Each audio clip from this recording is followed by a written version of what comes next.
अस्सलाम वालेकुम friends, you are watching Hazeel birds official.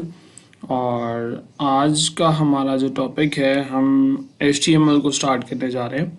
तो बेसिकली HTML जो है वो एक स्टैंडर्ड मार्कअप लैंग्वेज है वेब पेजेस को क्रिएट करने के लिए, ठीक है। और HTML जो स्टैंड होता है वो हाइपर टेक्स्ट मार्कअप लैंग्वेज के लिए स्टैंड होता है। इसमें हमारे पास कुछ एलिमेंट्स होते हैं और वो एलिमेंट्स कुछ जो है हमारे पास एक टैग्स में बंद होते हैं। ओपन एंड क्लोजिंग टैग होता है हमारे पास, ठीक है। तो इसको स्टार्ट करने के लिए सबसे पहले आपने जो सॉफ्टवेयर यूज़ करना है वो सबलाइम टेक्स्ट है। आप देख सकते हैं ये सबलाइम टेक्स्ट एक सॉफ्टवेयर है, ठीक है।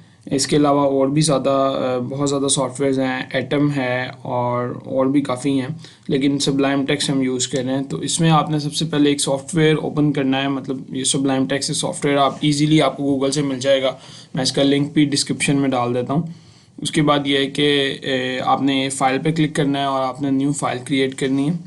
जैसे कि फ़ाइल का नाम अभी अनटाइटल्ड आ रहा है क्योंकि यहाँ पे एक टाइटल होता है फ़ाइल का, तो आपने इसको सेव एज़ कर देना है, ठीक है। सेव एज़ आपने डेस्कटॉप पे कर लें, जहाँ पे आपने कर लें इसको हम HTML1 के नाम से सेव करेंगे। और सेव करते हुए आपने ये ध्यान रखना है कि आपने .html की एक्सटेंशन ज़रूर देनी है। इस चीज़ को हम कहते हैं एक्सटेंशन, ठीक है। एक्सटेंशन को आपने सेव करना है। जब आप ये सेव करेंगे तो यहाँ पे इसका टाइटल आ जाएगा जो आपने सेव किया है, ठीक है। अब सेव करने के बाद ये है कि हमने HTML को स्टार्ट करना है। तो HTML में हमारे पास सबसे पहले ये चीज़ होती है कि HTML का कुछ स्ट्रक्चर होता है, ठीक है। आज हम बेसिकली HTML के स्ट्रक्चर को डिस्कस करेंगे। तो आप पहले ओपन टैग डालेंगे, इसके अंदर आप HTML लिख के अगर एंटर करें तो ये पूरा का पूरा आपके पास HTML का स्ट्रक्चर आ जाता है, ठीक है जी। अब इस HTML के स्ट्रक्चर के अंदर ये जो डॉक टाइप HTML है ये क्या करती है, डॉक टाइप HTML जो है डिफाइंस करती है डॉक्यूमेंट जो है हमारा कि HTML टाइप का हमारे पास एक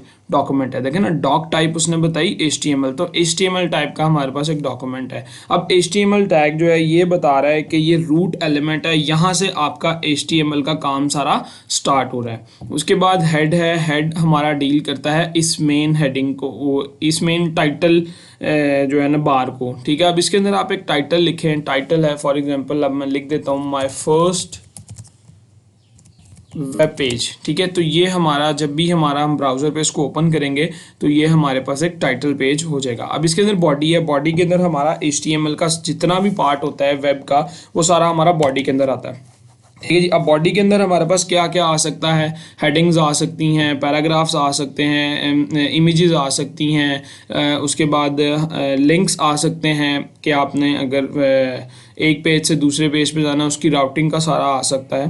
तो ओवरऑल जितना भी वेब का कंटेंट होगा वो आपका सारा बॉडी पार्ट के अंदर आएगा। अब सबसे पहले हम अभी तक हमने कुछ नहीं किया है, तो हम इसको अगर Ctrl+S करें, सेव करते हैं तो ये सेव हो गया।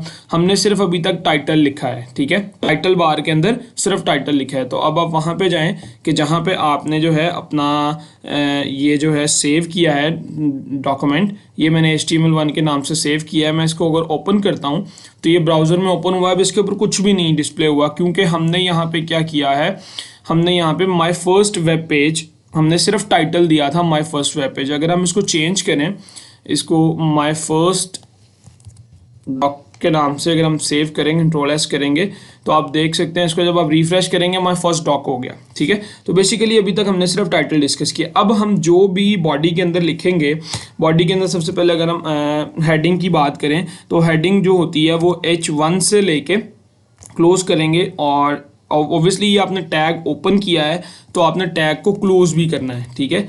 टैग को क्लोज करने के लिए आप इस तरह से टैग को क्लोज कर सकते हैं। अब हमारे पास क्या होता है, हेडिंग 1 से लेके हेडिंग 6 तक होती हैं। हम यहाँ पे 6 हेडिंग्स पेस्ट कर सकते हैं, मतलब हेडिंग 2 है हमारे पास, उसके बाद हेडिंग 3 है।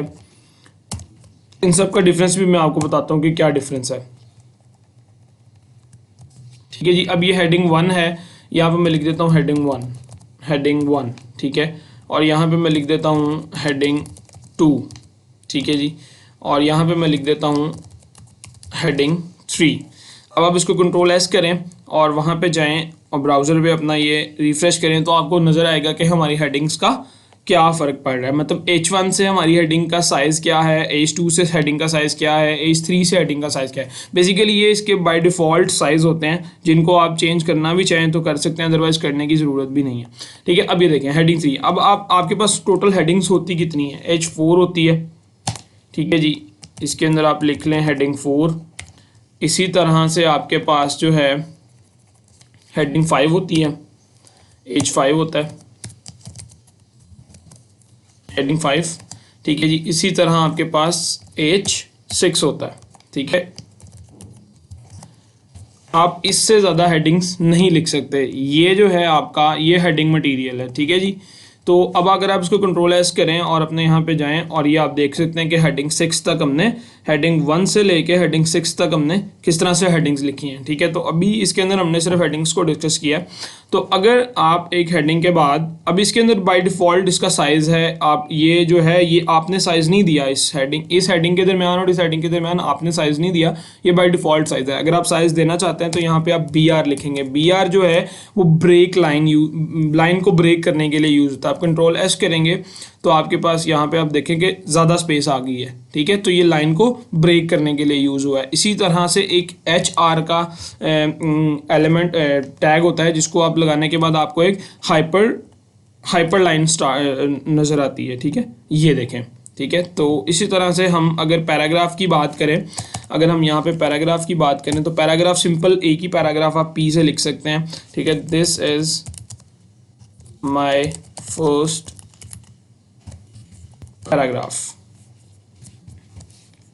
तो इसको आपने क्लोज भी करना है और अगर आप इसको सेव करेंगे तो ये यहाँ पे सेव हो जाएगा, this is my first paragraph. ठीक है, तो अभी हमने सिर्फ जो अभी तक डिस्कस किया है वो हमने यही डिस्कस किया है कि किस तरह से हम एक हेडिंग के अंदर एक HTML डॉक्यूमेंट के अंदर क्या क्या लिख सकते हैं। एक HTML डॉक्यूमेंट के अंदर एक हेडिंग के टैग्स होते हैं, उसके बाद हमारे पास कुछ पैराग्राफ्स के टैग, मतलब एक पैराग्राफ का टैग होता है। अब फॉर एग्जांपल आपके पास कुछ ऐसे टैग्स हैं जिनसे आप अपने इस जो लिखा है आपने अपने पैराग्राफ के अंदर, इसको कुछ अच्छा बना सकते हैं। पैराग्राफ को मैंने बोल्ड करना है तो मैं इसको बी का एक टैग होता है, B फॉर बोल्ड होता है। हम इसको सेव कर देते हैं और ये हमारी हेडिंग को बोल्ड कर देगा। ठीक है, ये इस तरह से हम अपनी हेडिंग को बोल्ड कर सकते हैं, अटैलिक भी कर सकते हैं। आप इसको I यूज़ कर लें यहाँ पे। ठीक है, और I यहाँ पे क्लोज भी कर दें। आपने ये बस ध्यान रखना है, जहाँ पे जो टैग आपने पहले ओपन किया है उसको पहले क्लोज करेंगे।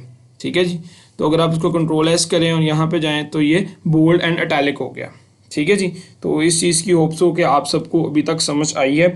ये बहुत ही सिंपल है। अब इसके अंदर हमने क्या करना है, हमने एक जो है एक लिंक लगाना है। एंकर का लिंक बेसिकली यूज़ होता है एंकर के टैग के लिए।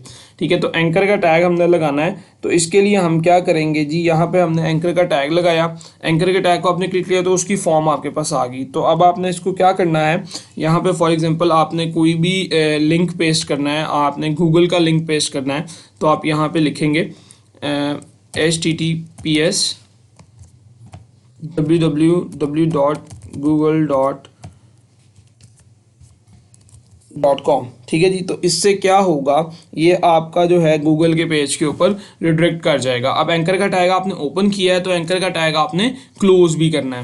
ठीक है जी, तो एंकर का टैग क्लोज हो गया। अब इस एंकर के अंदर यहाँ पे आप जो मर्जी लिख दें, click here to go to Google.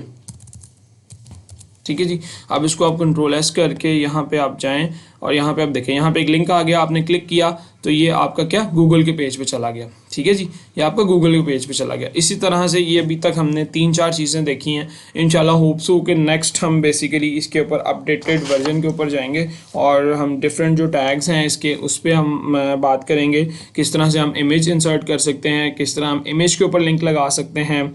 ठीक है, हम किस तरह नेस्टेड एलिमेंट्स हम मतलब कर सकते हैं, एक एलिमेंट के अंदर दूसरा एलिमेंट हम किस तरह से कर सकते हैं, हम ऑर्डर्ड लिस्ट और अनऑर्डर्ड लिस्ट कैसे बना सकते हैं। ठीक है, ये सारा हम जो है इसके ऊपर डिस्कस करेंगे। तो होप्स हो कि आप सबको ये समझ आया। मैं इसके नीचे मैं डिस्क्रिप्शन में लिंक मैंने पेस्ट कर दिया है, ठीक है, आप जब वहाँ से जाके अपना सुब्लाइम टेक्स्ट जो सॉफ्टवेयर है इसको डाउनलोड कर सकते हैं। और अगर किसी ने सॉफ्टवेयर नहीं डाउनलोड करना तो वो कोई और सॉफ्टवेयर भी यूज़ कर सकता है। ठीक है, तो होप्स हो कि आप सबको समझ आया है। तो मैं आप सबसे रिक्वेस्ट करता हूँ कि मेरे पेज को सब्सक्राइब, मेरे चैनल को सब्सक्राइब करें और बेल आइकन को दबाएं ताकि न्यू आने वाली वीडियोज़ आप तक पहुँच सकें। शुक्रिया, अल्लाह हाफिज़।